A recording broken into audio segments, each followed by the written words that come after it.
सूत जी महाराज कहते हैं काल व्याल मुख ग्रास त्रास निर्माण सहेतवे।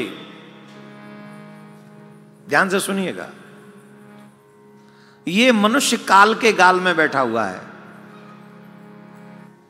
हमें बताइए, एक बहुत बड़ा अजगर जिसका मुंह खुला हुआ है और उसकी दाढ़ के नीचे हम बैठे हुए हैं, तो मृत्यु कितनी दूर है हमसे? घनश्याम जी बताओ कितनी दूर है मृत्यु? सिर्फ उतनी कि वो मुंह बंद करे, और मुंह बंद करने में 30 सेकंड नहीं लगेंगे उसे। सर्प जब वाइट करता है, वाइट मारता है, कितनी सेकंड लगती होंगी? मुश्किल से 2-3 सेकंड। यूं करता है वो, वाइट मारता है, गुस्से में आके एकदम से मारता है, तो 1 सेकंड भी बहुत है समझो। तो मृत्यु कितनी दूर है हमसे? बोले 1 सेकंड। आप थोड़े मानव हो तो 5 सेकंड रख लो अपने। मृत्यु हमसे कितनी दूर है? बोले 5 सेकंड दूर है मात्र। हम सभी काल के गाल में बैठे हुए हैं। जिस दिन वो काल रूपी व्याल अपना मुख बंद कर देगा, उसी क्षण हमारी मृत्यु हो जाएगी। तो महाराज इस मृत प्राणी को क्या करना चाहिए? बोले श्रीमद् भागवतम शास्त्रम कलौ कीरेण भाषितम। उसे भागवत की शरण ग्रहण कर लेनी चाहिए। क्या करनी चाहिए?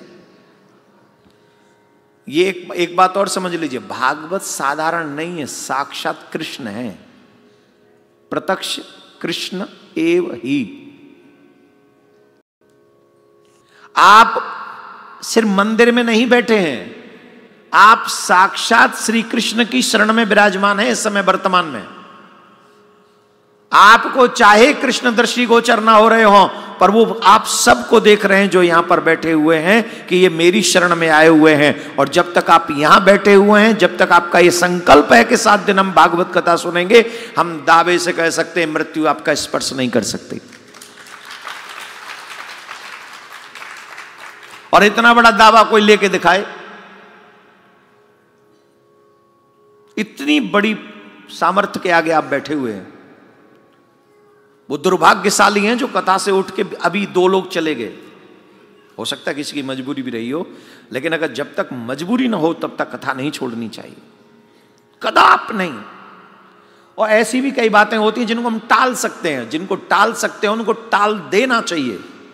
100 काम छोड़ के भोजन करना चाहिए, 1 लाख काम छोड़ के भजन करना चाहिए। 100 काम छोड़ के भोजन करो, 1 लाख काम छोड़ के भजन करो, और दुनिया का हर काम छोड़ के श्रीमद् भागवत कथा का श्रवण करो। ये भागवत में, ये संतों की वाणी है, ये भागवत है। तो वो भागवत, वो भी आपने तो नहीं चाहता ही आपको मिले, भगवान चाहते हैं तुम्हें मिले। तो भागवत की शरण में आ जाना चाहिए। सूत जी महाराज कहते हैं, बोले महाराज भागवत का महात्मा क्या है? इस भागवत को जो आप हमें सुनाना चाहते हैं, इसका महात्मा क्या है? तुंगभद्रा नदी के तट पे एक ब्राह्मण रहते हैं जिनका नाम है आत्मदेव। क्या नाम है? याद करते जाइए, आत्मदेव। उनकी पत्नी का नाम है धुंधली। उनकी पत्नी का नाम है धुंधली। और वो बहुत भाग्यवान होते हैं जो पति पत्नी दोनों एक जैसे मिल जाएं, धार्मिक। एक पहिया हमेशा अपोजिट साइड में चलने वाला मिलता है अधिकांश। हाँ या ना? अभी कल हम कथा कर रहे थे, वहां कहां कर रहे थे, वहां एक देवी जी आई, बोले महाराज अगर पति धर्म न करे तो पति भी साथ में बैठा था, वो देख रहा था। बोले महाराज कोई धर्म कह के ही थोड़ी करना होता है। तो इसी से समझ में आ गया कि दोनों पहिया टेढ़े हैं। पति पत्नी दोनों ही धार्मिक मिल जाएं, इसे भगवान की करोड़ों करोड़ों कृपा समझनी चाहिए।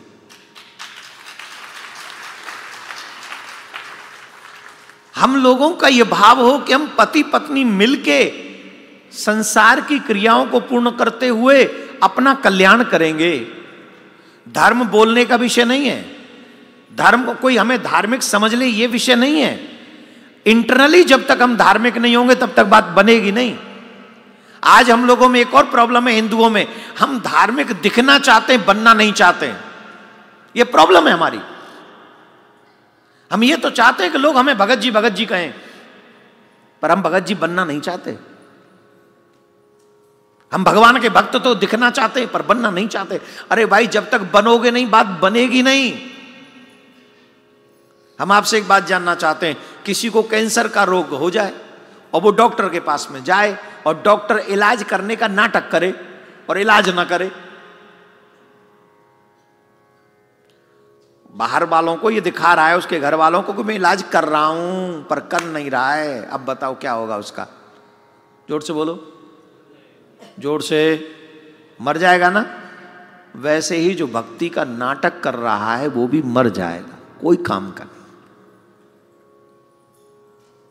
नाटक नहीं करनी, भक्ति करनी। भगवान का हूं ये दिखाना नहीं, भगवान का होना है। आप बैठ के जब कथा सुनेंगे तो आपको अपने आप भक्ति अपने हृदय से जागृत होगी, आप अपने आप भक्त बनेंगे। जो जो अच्छी बातें मिले उसे जीवन में धारण करेंगे, आप भक्त बन जाएंगे। इसमें कौन सी बड़ी बात है?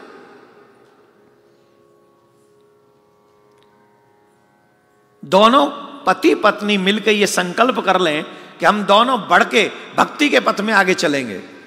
एक दूसरे को धक्का नहीं मारेंगे, एक दूसरे की इंसल्ट नहीं करेंगे, एक दूसरे को इग्नोर नहीं करेंगे। हम दोनों भक्ति के पथ पे चलेंगे, भगवान कृष्ण की प्राप्ति करेंगे और हम संसार भी निभाएंगे और गोविंद के पास भी। ऐसा संकल्प करके जीवन भर भक्ति करनी चाहिए।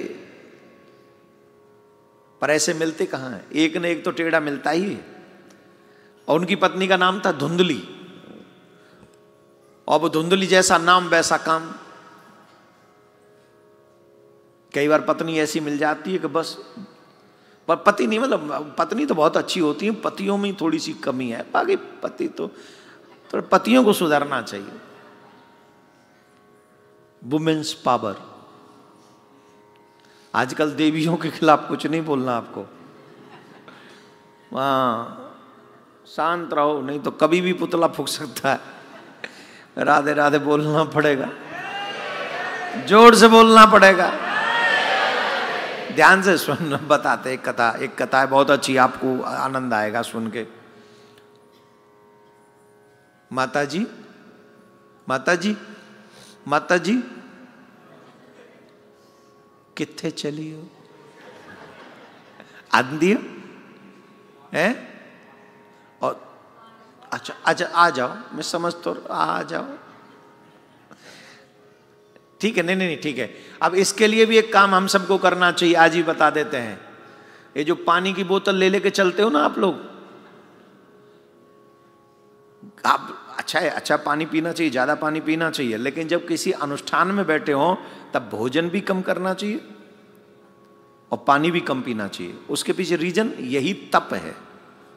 तप किस लिए? कि बीच में से हमको उठना ना पड़े। आपकी बीच में से उठना भी एक तप है। वो तप मतलब उठना नहीं है, ऐसी धारणा भी तप है। उस धारणा को मजबूत करके बैठना चाहिए। तो उसके लिए थोड़ा जल पे संयम रखें, जल कम पिए, और कथा से 2 घंटे पहले जल कम पिए, अपने आप कंट्रोल रहेगा। तो ये मेरा निवेदन है आपके पूरी कथा सुनने के लिए। और मुझे पता है कभी आप इतनी देर बैठोगे नहीं, 2.5-3 घंटे पालती मार के, ये भी तप है।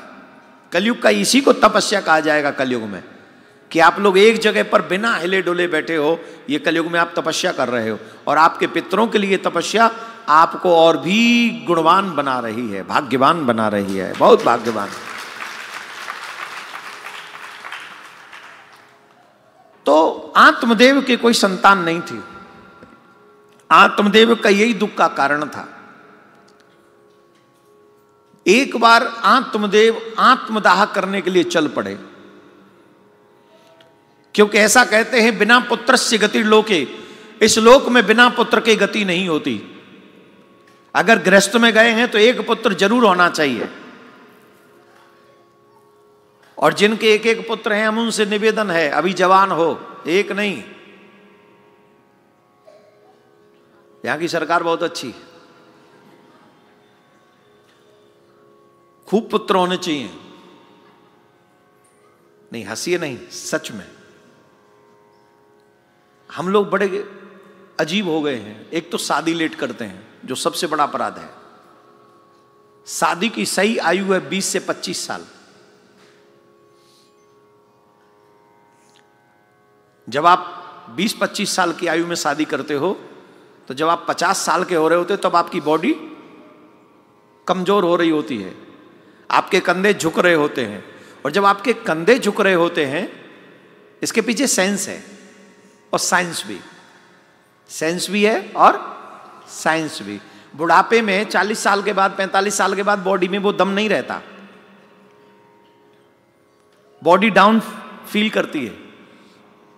और उस समय जब आप बहुत कमजोर हो रहे होते हो, तब आपके घर में एक बेटा जवान हो रहा होता है, उसके कंधे मजबूत हो रहे होते हैं।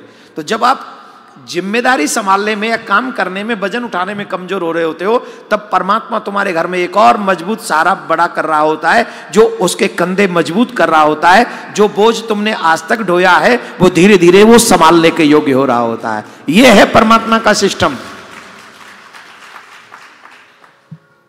इस सिस्टम को हमने ब्रेक किया लेट शादी करके। 30 साल के हो गए, अभी तुम्हारा सेटल नहीं है, थोड़ा देखेंगे, ठीक। 35 साल के हो गए, महाराज अब थोड़े सेटल हुए हैं, अब ढूंढ रहे हैं। 40 साल के हो गए, नाउ आई विल थिंक। चूल्हे में दे दया थिंकिंग है, अब धर दे, अब मत करे थिंकिंग। अब 40 साल में कोई विवाह करना चाहिए? 40 साल में तो वानप्रस्थ में चले जाओ, फिर अच्छा है, बाबा जी हो जाओ।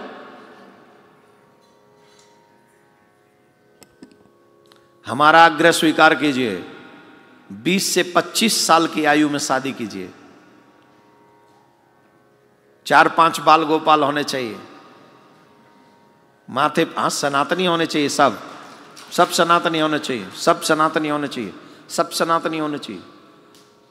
जितने आपके घर में संतान होगी, उतना ही सनातन तो बढ़ेगा ही, साथ में आपके पित्त प्रसन्न होंगे। आपके माँ बाप क्या आशीर्वाद देते? दूधों नहाओ पूतों फलो। क्या आशीर्वाद देते? अब पूतों फलो तो हमने चांस ही नहीं दिया। पूतों कहां से फलो? एक पूत फलो, पूतों तो पूतों माने बहुत हो गए, तो पूत हैं अब तो एक ही है। और एक पुत्र जिसके है, उसके बच्चों को चाचा मिलेगा जवाब दो, ताऊ मिलेगा, कजन बहन मिलेगी, कजन भाई मिलेगा। कितने रिश्तों को हम लोग कत्ल कर रहे हैं इकलौता पुत्र पाकर, और वो हत्या हमारी वजह से हो रही है रिश्तों की। हमारे घरों में अब रिश्ते नहीं है। इकलौता बेटा कनाडा में रह रहा है, अगर कल को कोई कष्ट हो गया, कौन हेल्प करेगा उसकी? ईमानदारी से बताओ, कौन हेल्प करेगा? 2 बच्चे होंगे, 2 भाई होंगे, 3 भाई होंगे, 4 भाई होंगे, कम से कम कंधा तो लड़ा देंगे, चिंता मत कर, हम तेरे साथ हैं, तू मेरा भाई है, ऐसे क्यों चिंता करता है? और सुनो, जितना भाई प्रेम कर सकता है ना, उतना प्रेम कोई नहीं कर सकता। इसलिए संसार में सबसे मुश्किल है सगा भाई का होना। सगे भाई का होना सबसे मुश्किल है। इसलिए माता पिता, हे सनातनियों, मैं हाथ जोड़ के प्रार्थना कर रहा हूं, हम दो हमारे 2 नहीं होने चाहिए, हम 2 हमारे 4 होने चाहिए। चाहे वो बेटी बेटा हो, चाहे वो 2 बेटे 3 बेटी, जो भी हो, वो 3-4 हो। और उससे भी बड़ी बात बोल दूं, सनातनियों की संख्या बची तो मानवता की संख्या बची रहेगी, क्योंकि सबका कल्याण करने वाले मात्र सनातनी है। हम मंदिर में बैठ के कथा भी प्रारंभ की तो कहां से प्रारंभ की? हे ईश्वर सब सुखी हो। क्या प्रार्थना थी हमारी, बोलो? क्या हमने सुना था? हमने ये कहा कि हे ईश्वर हिंदू सुखी हो, ये कहा हमने? हमने क्या कहा? हे ईश्वर। ऐसी प्रार्थना करने वाले कभी कम नहीं होने चाहिए, ये प्रार्थना करने वाले ज्यादा होने चाहिए, और उसका हिस्सा हम बन सकते हैं, पार्ट ऑफ अस। ठीक, राधे राधे बोलना पड़ेगा। तो आत्मदेव इसलिए दुखी हैं, उनके कोई पुत्र ही नहीं है। इस चक्कर में वो डिप्रेशन में चले गए। उन्होंने सोचा कि हम आत्महत्या कर लें। तो आत्महत्या करने के लिए जा रहे थे, तो सामने से एक सन्यासी आ गए, और सन्यासी महात्मा ने कहा, कथम रोदिसम विप्रत्वम काति चिंता बलेसी। बदत्वम सद्वरम मह्यम स्वस्य दुखस्य कारणम। हे ब्राह्मण, क्यों दुखी हो, क्यों परेशान हो? कौन सी चिंता ने तुम्हारे हृदय में घर बना लिया है? क्या हो गया है?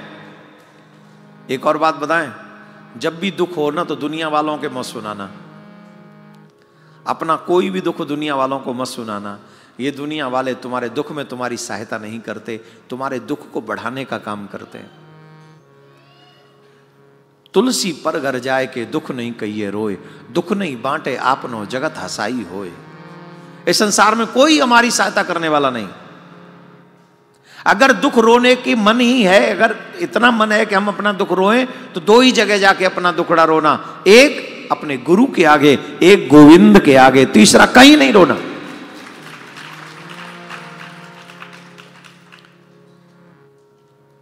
तीसरा कहीं नहीं। सन्यासी से कहा, महाराज मेरे को पुत्र नहीं है, यही मेरे दुख का कारण है।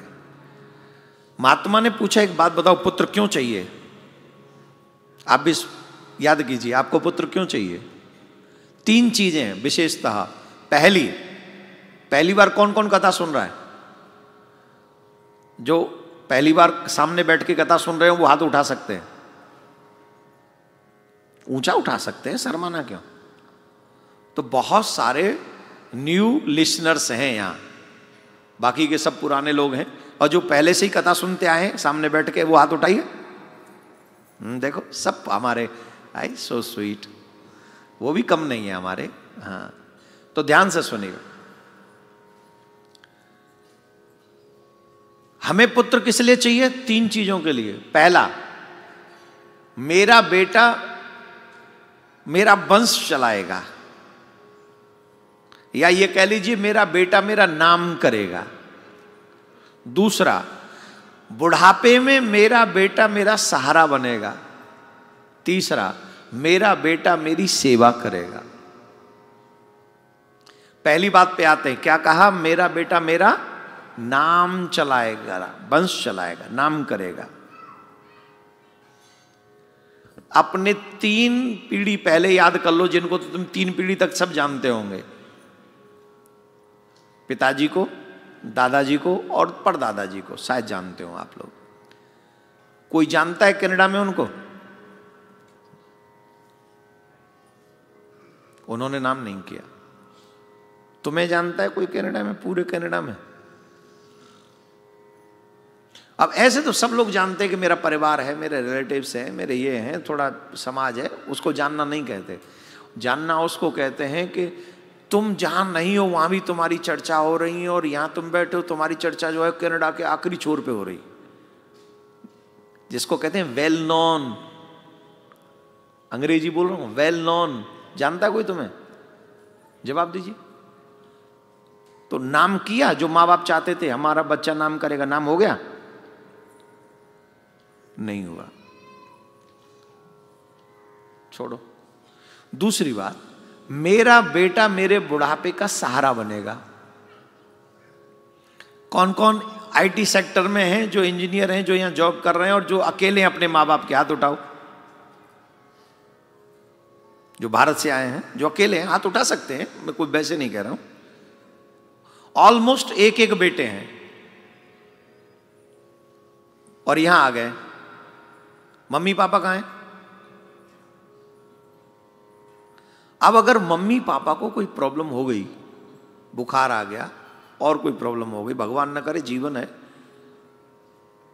तो बेटा जिसको उन्होंने पैदा किया, पढ़ा लिखा के बड़ा किया, अपने जीवन भर की कमाई से उसको इंजीनियर बना दिया, वो बेटा सहारा बनेगा उस टाइम में?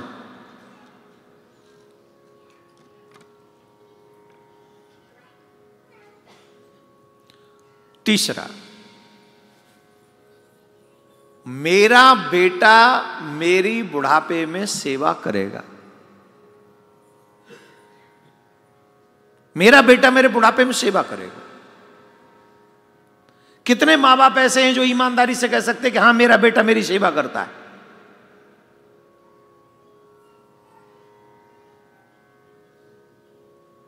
शादी हो गई बेटे की, शादी के बाद बेटा सेवा करे तो समझना सपूत है। शादी से पहले तो सब सेवा करते हैं, क्योंकि और कोई ऑप्शन भी नहीं। अलग सब वो भी नहीं करते, उससे पहले भी नहीं करते।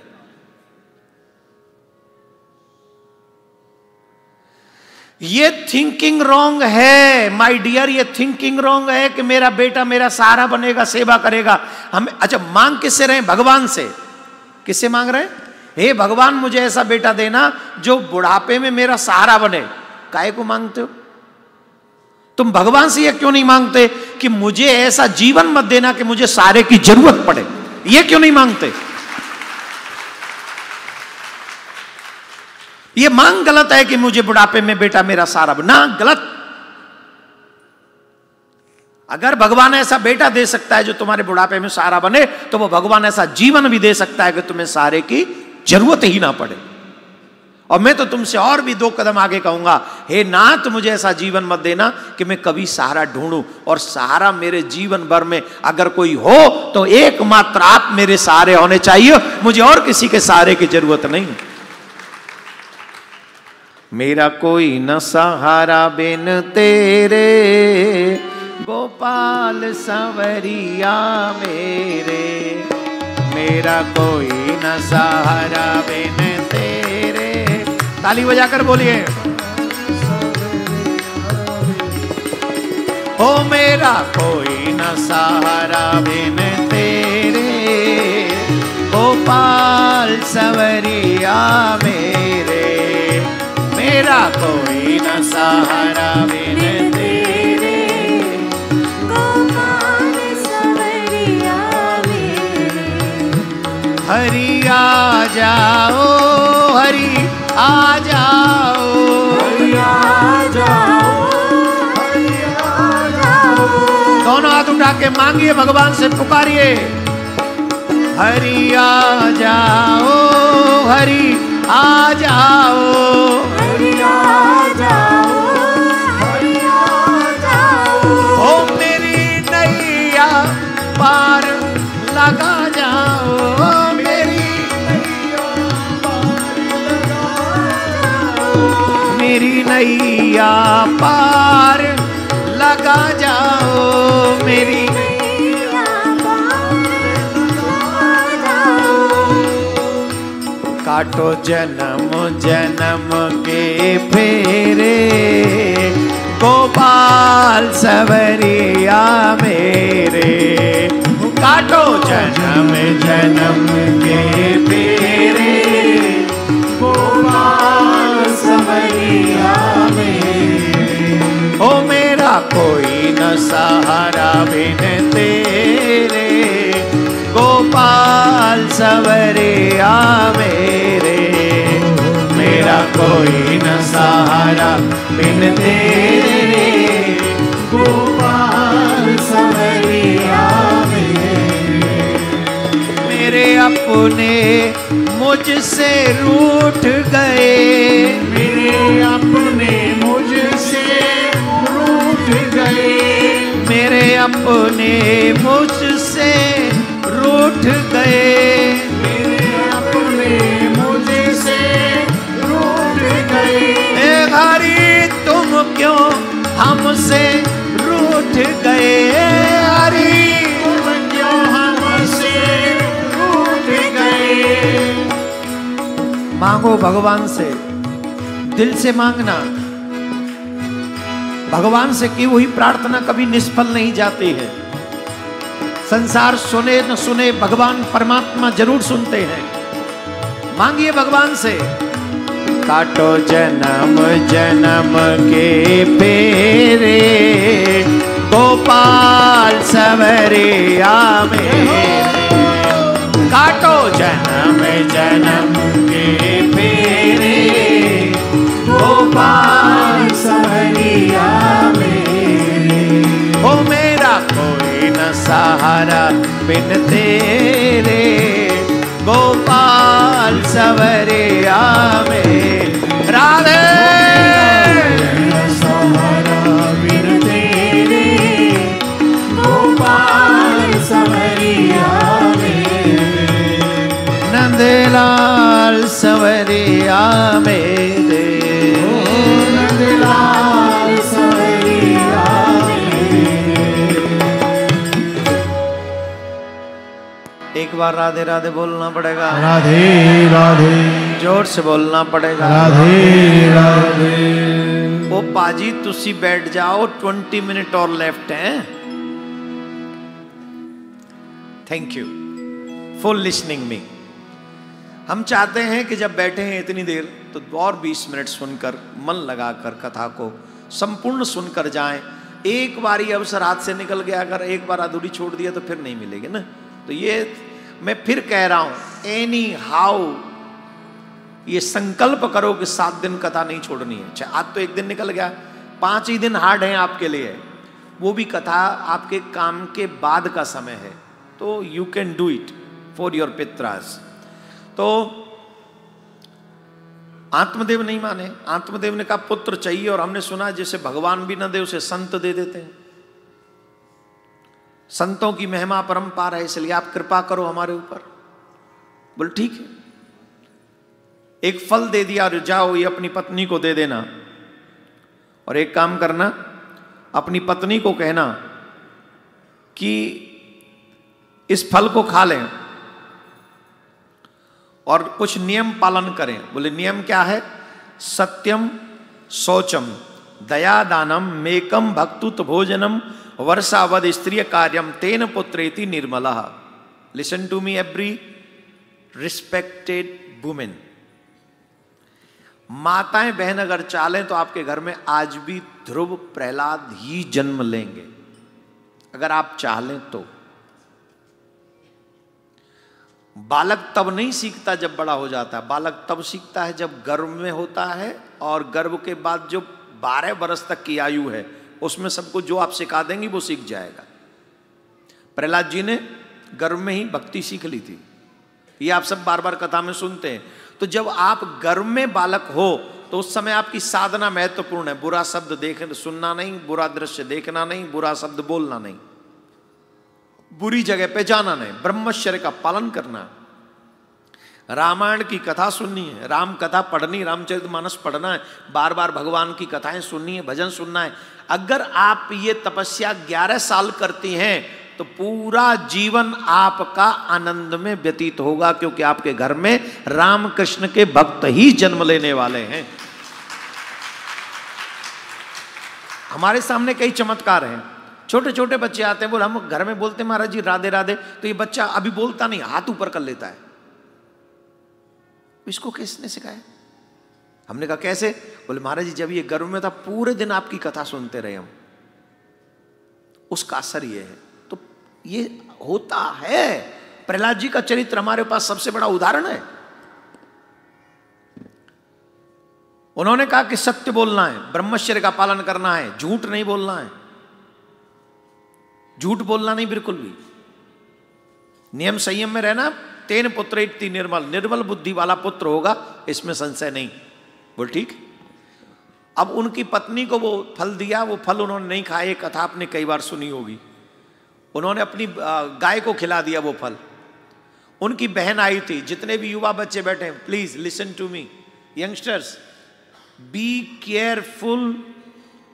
आपको इसके लिए केयरफुल होना होगा किसका संग करें और किसका न करें।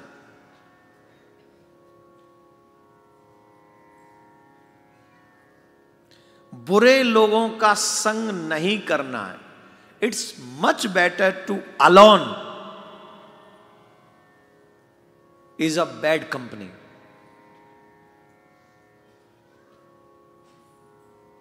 बहुत अच्छा है आप अकेले रहो, पर बुरे लोगों के संग मत रहो। आप अगर बुरे लोगों के संग रहोगे तो आप एक न एक दिन उसकी बुराई आपके जीवन में इफेक्ट करेगी ही करेगी। और ना हो लोगों में इमेज आपकी बन जाएगी कि आप बुरे हो, क्योंकि आप बुरे के संग रहते हो। इसीलिए मैंने कहा it's much better to alone, it's a bad company. और ये बात हम लोगों ने कभी समझी नहीं, साधु संतों ने यही समझाया। हमारे यहां तो कितना बड़ा रामचरितमानस में उदाहरण है इसका। दुष्ट संग जन देय विधाता, वाते भलो नरक को वासा। भगवान हमें दुष्टों का संग न दे, चाहे हमें नरक में रख ले। कितनी बड़ी बात रामचरितमानस में कही है। और आज हमारा दुष्टों का ही संग है। दुष्ट कौन है? जो खाने पीने वाले वो सब दुष्ट हैं। खाने पीने वाले ही तो बुरे काम कर रहे हैं, माँ बाप का अपमान कर रहे हैं, उल्टा सीधा काम कर रहे हैं, और वही बैड हैबिट्स हम में आ जाएंगी तो हम भी वैसे ही हो जाएंगे। इसका मतलब ये नहीं कि जो नहीं खा पी रहे हैं वो गलत नहीं कर रहे हैं, वो भी गलत कर रहे हैं कई चीजें। तो कोई भी बुरा आचरण करने वाला उसे बच के रहना चाहिए, सावधान रहना चाहिए। तो मेरे प्यारे, उनकी बहन थी, उस बहन का संग किया और उसके संग के कारण उनका जो पुत्र था वो अब उसने ले लिया, उसका नाम धुंधकारी रखा। गौ ने जो फल खाया था उस फल को खाने से एक मानव हुआ, उसका नाम गौकर्ण हुआ। और भागवतकार ने कहा गौ कर्णो पंडितो ज्ञानी धुंधकारी महाखला। संत के संग का प्रभाव ये हुआ, गाय का जो पुत्र था वो भक्त हुआ, उसका नाम गौकर्ण हुआ, और जो इनकी बहन का पुत्र था वो दुष्ट हुआ। उसने बचपन से ही दुख देना शुरू कर दिया। हमारे ब्रज में कहते हैं ना, पूत के पाम पालने में दिखते हैं। बचपन अपने संग के सखाओं के साथ क्या करता है जानते हो? मारपीट। और एक को तो कंठ दबाया और उसे कुएं में गिरा दिया, मार दिया उसे। उसके घर वालों ने आके शिकायत करी। आत्मदेव पहले भी रो रहे थे जब पुत्र नहीं था, आत्मदेव अब भी रो रहे हैं जब पुत्र हो गया। इसीलिए हमारे नानक बाबा ने बहुत अच्छी बात लिखी है। नानक बाबा हमेशा कहते हैं चढ़दी कला की कहते ने नानक बाबा, नानक दुखिया सब संसार, सोई सुखी जिन नाम आधार। जिन्होंने भगवान का नाम नहीं लिया वो सुखी हो ही नहीं सकता। इस संसार में सब दुखी हैं, अगर कोई सुखी है तो वो जिसने भगवान के नाम का सहारा लिया है। इसलिए भगवान के बन जाओ, सुखी हो जाओगे। राधे राधे बोलना पड़ेगा, जोर से बोलना पड़ेगा। तो आत्मदेव रो रहे थे, बहुत रो रहे थे कि इससे तो अच्छा है मेरे पहले ही अच्छा था, मेरे कोई पुत्र नहीं था, पहले ज्यादा अच्छा था। तब गौकर्ण जी महाराज ने अपने पिताजी को समझाया। अच्छी बात बेटा भी समझाए तो मान लो, और अगर जो मेरे से बड़े हैं, अगर आपको लगे कि ये बातें कुछ अच्छी हो रही हैं यहाँ पे, तो अपना बेटा ही समझ के इस कथा को सुन लेना, पर सुन लेना। जिनको लगता है बड़ा हूं आपसे आयु में, तो अपना वेल विशर समझ के मान लेना, कथा सुन लेना और जीवन में अच्छाई को उतार लेना।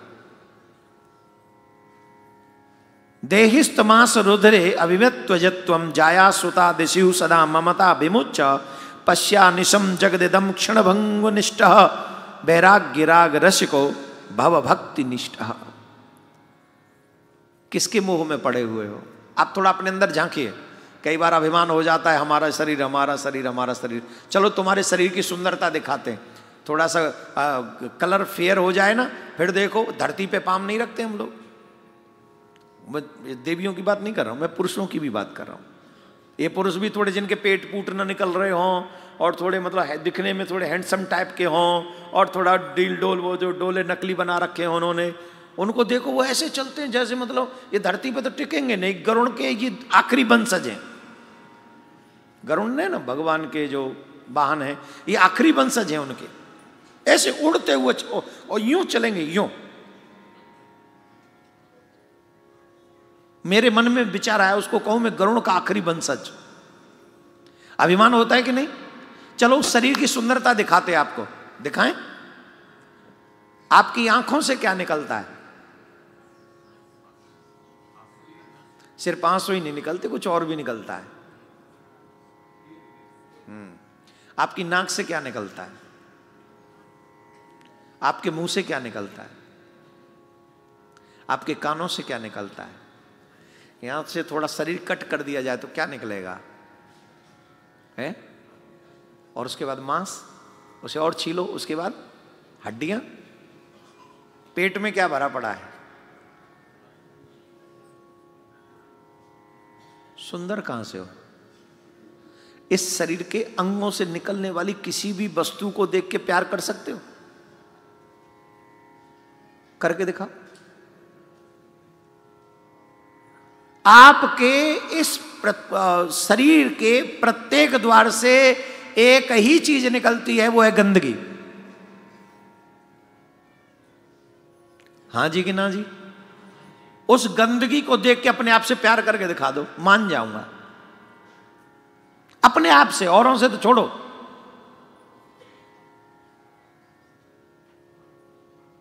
भगवान ने इस पे थोड़ा प्लास्टर ठीक ठाक कर दिया, जिससे लोग एक दूसरे को मतलब थोड़ा फ्लावर ब्लावर पकड़ाते रहे कि ठीक है, लो कोई बात नहीं, ले लो, ये भी ले लो।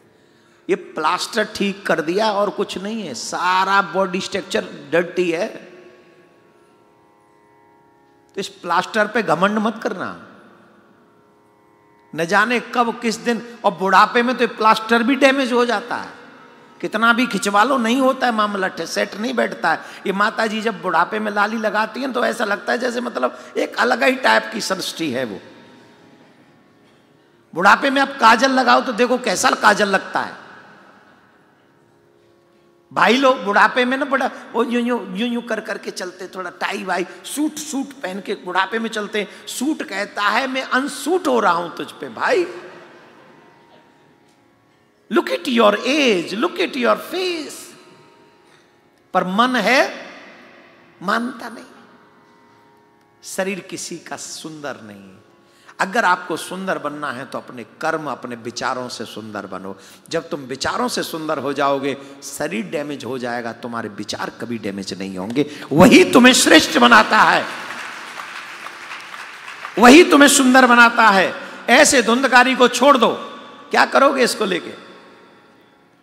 धर्म भजस्व सततम तजलोक धर्मान सेवस्व तत्साधु पुरुषान जहि काम तृष्णा।